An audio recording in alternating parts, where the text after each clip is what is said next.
ఎట్లున్నాం మస్తున్నారా? మేమైతే మస్తున్నాము. తెలంగాణలో యాటలు తేయినాయి అనుకో, చిన్న పండుగ కానీ పెద్ద పండుగ కానీ యాటలు కొస్తే అది మటన్లో వేసి అండరు. సపరేట్ ఫ్రై చేసుకొని కళ్ళు తెప్పించుకొని తెల్లారి అయితే ఉన్న చుట్టాలు అయితే తింటారు.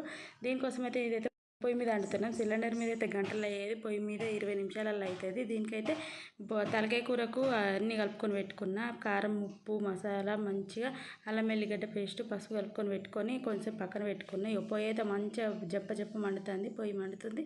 పెద్ద బౌన్ పెట్టుకోవాలి. చిన్న బౌన్ అయితే ఇరకడం అయితే మంచిగా కలపరాదు. పెద్ద బౌన్ పెట్టుకొని కాల్చినంత నూనె వేసుకోవాలి.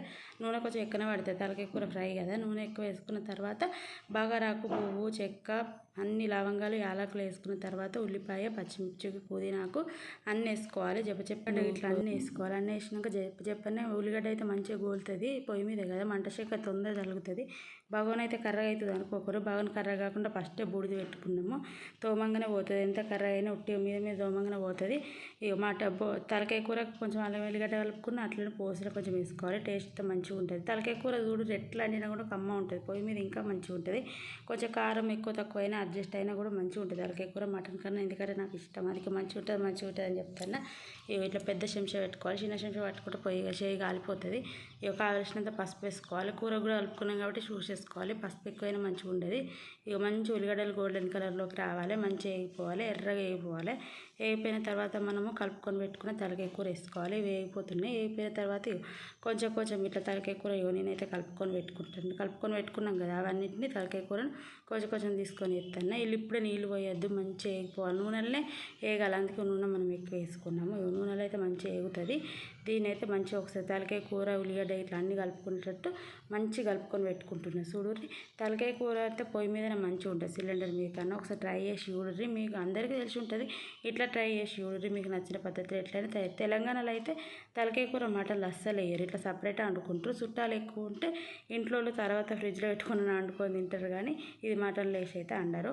ఇది కళ్ళులకైనా మంచిగా మంచిగా ఉంటుంది. కళ్ళులకు, థమ్స్అప్లకు మంచిగా ఉంటుంది. అన్నంలో కన్నా ఇది దానికి ఎక్కువ ప్రిఫరెన్స్ ఇస్తారు. ఉట్టిగా తినొచ్చు. ముక్కలు అయితే మంచిగా ఉంటాయి. ఇక తలకాయ కూర అయితే మెత్తగా ఉడకాలి. ఉప్పు అయితే మంచిగా ఉడుకుతుంది. ఉప్పు వేసుకొని మళ్ళీ ఒకసారి కలుపుకుంటున్నాం. నీళ్ళు అయితే ఊరుతాయి అన్నట్టు. దీంట్లో మీదికెళ్ళి కొంచెం కొత్తిమీరాకు వేస్తే ఆ ఫ్లేవర్ తలకాయ కూరకు పట్టుకుంటుందని కొత్తిమీరాకు అయితే వేస్తున్నాము. కొంచెం మీదికెళ్ళి కొత్తిమీరాకు, పుదీనాకు కూడా వేయాలి. ఉల్లిగడ్డలలో వేసినాం, మీదికెళ్ళి మళ్ళీ వేస్తే మంచిగా పట్టుకుంటుంది. అసలైతే పుదీనాకు పోపులు వేసుడు మర్చిపోయినా, అందుకే మీదికెళ్ళి వేస్తాను. ఉల్లిగడ్డలలోనే వేయాలి. కొత్తిమీరకు మళ్ళీ గిట్ట వేసినాము.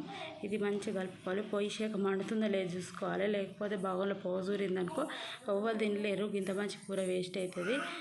అయితే మంచిగా పెట్టుకోవాలి. పొగజూరకుండా పెట్టుకోవాలి. తలకాయ కూర పావుగంట ఉడికినాక ఉప్పు వేసినాక ఇట్లా తగినంత కారపొడి వేసుకోవాలి. మేమైతే కారపొడి వేసుకున్నాము. కారపొడి వేసుకున్న తర్వాత అడగంటకుండా కలుపుకోవాలి. ఇప్పుడే నీళ్ళు వేసుకోవద్దు. కారపొడి వేసినాక ఒక 5 నిమిషాలు ఉంచుకుని పొడి వేయాలి. కొంచెం కారం ఎక్కువ తింటే ఎక్కువ వేసుకోవాలి, తక్కువ తింటే తక్కువ వేసుకోవాలి. ఉప్పు ఫస్ట్ వేసినాము. కారపొడి వేసినాక ముక్కలన్నిటికీ పట్టేటట్టు మంచిగా కలుపుకోవాలి. మంచిగా కలుపుకొని ఒక 5 నిమిషాలు అయిన తర్వాత నీళ్ళు పోసుకోవాలి. నీళ్ళు కొంచెం ఎక్కువ పోసుకొని దగ్గరికి అయ్యేదాకా ఉంచుకోవాలి. నీళ్ళు అయితే పోతాను. ఇట్లా ఒక్క పావుగంట ఉంచితే మంచి తలకాయ కూర రెడీ అయిపోతుంది. ఇది తెలంగాణ స్పెషల్.